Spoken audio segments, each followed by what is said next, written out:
یہ کہانی ہے ایک شیر اور ایک بگوڑے غلام کی۔ ایک دفعہ کا ذکر ہے کہ ایک ظالم بادشاہ کا ایک غلام اس کے ظلم و ستم سے تنگ آ کر محل سے بھاگ گیا۔ وہ ایک جنگل میں جا پہنچا اور وہاں آرام و سکون سے رہنے لگا۔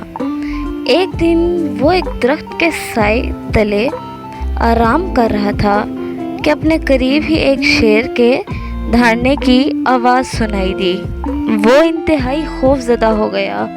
اس نے مڑ کر پیچھے دیکھا تو اسے چند قدم دور ایک شیر کھڑا نظر آیا۔ غلام نے غور سے دیکھا تو اسے معلوم ہوا کہ شیر کا پاؤں زخمی ہے۔ وہ شیر کے قریب گیا تو اسے اس کے پاؤں میں بہت بڑا کانٹا چبھا ہوا نظر آیا۔ غلام نے بڑے آرام سے اس کے پاؤں سے کانٹا نکال دیا۔ جو ہی شیر کو کچھ سکون ہوا تو وہ پیار سے غلام کو دیکھتے ہوئے وہاں سے چلا گیا۔ کچھ ہی دنوں بعد ظالم بادشاہ کے کارندوں نے ڈھونڈتے ڈھونڈتے غلام کو تلاش کر لیا۔ وہ اسے بادشاہ کے دربار میں لے آئے۔ بادشاہ نے غلام کو سخت سزا دینے کا فیصلہ کیا۔ بادشاہ نے غلام کو کسی شیر کے آگے ڈالنے کا اعلان کر دیا۔ مقررہ دن کو لوگ جنگل کے قریب اکٹھے ہو گئے۔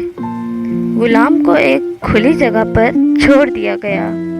کچھ ہی دیر بعد جنگل سے شیر نمودار ہوا اور غلام کی طرف بڑھا، مگر غلام پر حملہ کرنے کے بجائے اس نے غلام کے پاؤں چاٹنے شروع کر دیے۔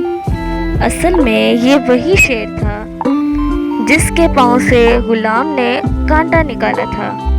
یہ دیکھ کر لوگ بڑے حیران ہوئے۔ بعد میں بادشاہ نے بھی غلام کو معاف کر دیا۔ اگر آپ کو ہماری یہ ویڈیو پسند آئی ہو تو ویڈیو کو لائک کریں، چینل کو سبسکرائب کریں اور اپنے فرینڈز اور فیملی کے ساتھ شیئر کریں۔ God bless you.